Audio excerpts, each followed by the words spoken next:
आज अधिकतर घरों में इन जो स्वयं परमात्मा के स्वरूप में जो माता पिताएं हैं, कहीं ना कहीं इनकी सेवा भावों में हमारी संतानें कमी कर रही हैं। इसलिए मुझे आज इस विषय को बार बार बोलना पड़ रहा है। कहीं ना कहीं हमारे बच्चे हमसे दूर हो रहे हैं, हमारे संस्कारों से दूर हो रहे हैं।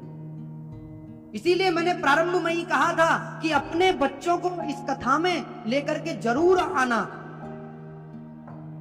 क्योंकि इन प्रसंगों को सुनकर के आपके जीवन में जरूर परिवर्तन आएगा।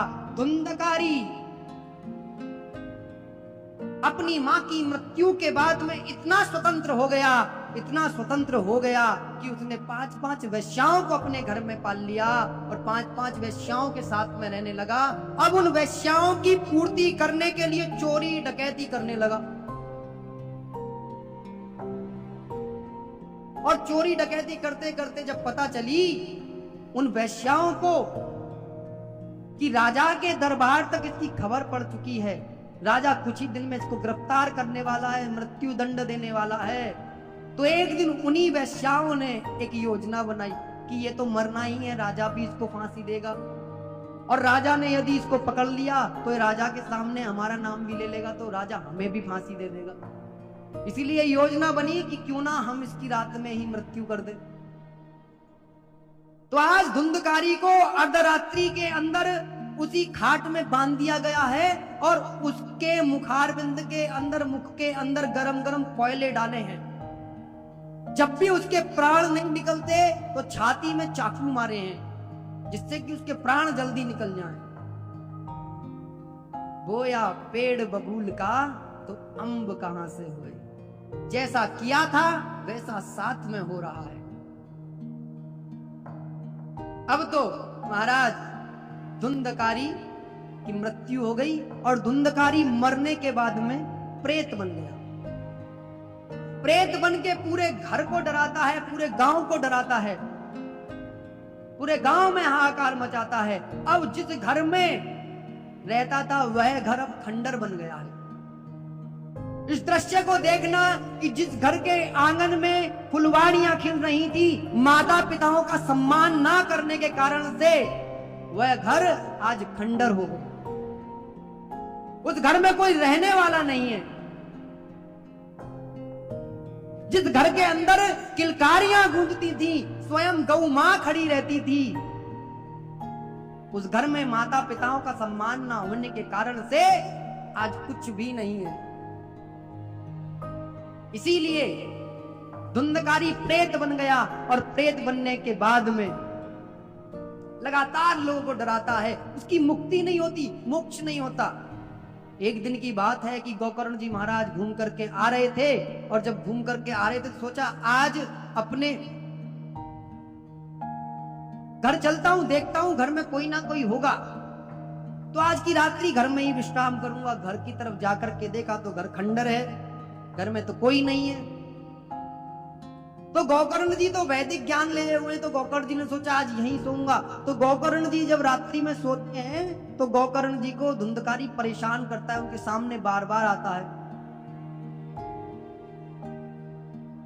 अब जब धुंधकारी बार बार आता है तो गोकर्ण जी ने सोचा कि कोई प्रेत आत्मा है, तो गोकर्ण जी ने अपने हाथ में जल लिया, जल लेकर के छिड़का तो धुंधकारी आंखों से रोने लगा, हाहाकार चित्कार मचाने लगा, और धुंधकारी बोलने लगा गोकर्ण जी महाराज को, अहम भ्राता त्वदीयोस्मि, हे गोकर्ण जी महाराज मैं तुम्हारा भाई हूं। अहम भ्राता त्वदीयोस्मि धुंधकारी नामता स्वकीयेन दोषेण ब्रह्मत्वं नासितं मया। मैं अपने ही दोष के कारण से मैं प्रेत बन गया हूं, आप कृपा करके मेरी मुक्ति कर दो, कृपा करके मुझे मोक्ष प्रदान कर दो, कृपा करके कोई ऐसा उपाय करो कि मेरी मृत्यु, मेरे जो मृत्यु हुई है जिससे मैं प्रेत बना हूं, उस प्रेत योनि से मैं बाहर आ जाऊं। प्रार्थना करते हैं बार बार। तो गोकर्ण जी महाराज कहते हैं, अरे भैया तो धुंधकारी तेरी मुक्ति नहीं हुई अभी तक, तुझे मोक्ष की प्राप्ति नहीं हुई। मैंने तो तेरा गया के अंदर तक श्राद्ध कर दिया था, मुझे मालूम पड़ा था कि तुझे मृत्यु हो गई है तेरी। बोले मेरी गया में एक बार नहीं, आप 100 बार भी श्राद्ध करोगे तब भी मेरी मुक्ति नहीं हो सकती। क्यों? क्योंकि मैंने अपने माता पिताओं की हत्या करी है, क्योंकि अपने माता पिताओं के हत्या का कारण मैं हूं। शास्त्र कहता है इस बात को, भागवत जी स्पष्ट करती है, स्पष्ट बोलती है भागवत जी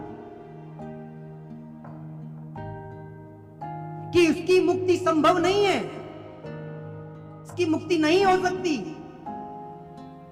क्योंकि इसने अपने माता पिताओं का अपमान किया है। तो इसीलिए स्वयं वो कहते हैं, गोकर्ण जी महाराज कहते हैं कि तू चिंता मत करना, मैं तेरे लिए कोई ना कोई उपाय ढूंढूंगा। मैं स्वयं सुबह जाकर के स्वयं भगवान से प्रार्थना करूंगा, स्वयं सूर्य भगवान से प्रार्थना करूंगा कि तेरी मुक्ति हो जाए। अब तो सुबह जाते हैं, भगवान सूर्य से प्रार्थना करते हैं, प्रार्थना करके कहते हैं प्रभु कृपा करके इसकी मुक्ति का कोई उपाय दे दो। तो स्वयं भगवान सूर्य कहते हैं कि धुंधकारी का मोक्ष का एक ही तरीका है, यदि धुंधकारी स्वयं भागवत का श्रवण करे तो धुंधकारी के मन को शांति होगी और धुंधकारी प्रेत योनि से बाहर आ पाएगा, अन्यथा वह प्रेत योनि से बाहर नहीं आ सकता। अब तो महाराज सुबह गोकर्ण जी महाराज कहीं नहीं जाते, सुबह होते ही सबसे पहले भागवत जी की स्थापना करते हैं, भगवान को समक्ष बैठते हैं, भागवत पुराण को हाथ में लेते हैं और भागवत पुराण के उन श्लोकों को जैसे जैसे जैसे जैसे बोलते हैं वैसे वैसे धुंधकारी के मन में शांति होती चली जाती है और 7वें दिन धुंधकारी की मोक्ष हो जाता है, धुंधकारी की मुक्ति हो जाती है, धुंधकारी देवत्व स्वरूप में प्रवेश करने लग जाता है। स्वयं देवता आकर के धुंधकारी को लेकर के जाते हैं। लेकिन एक बात ध्यान रखना, अपने जीवन में कभी ऐसा अवसर आने मत देना कि आपको अपनी मुक्ति का उपाय भागवत में ढूंढना पड़े। आप भगवान की भागवत की कथा इसलिए श्रवण करें कि अपने जीवन में हमें भगवान के समक्ष लेकर के जाना है, भगवान के पास जाना है, भगवान के चरणों में अपने आप को समर्पित करना है।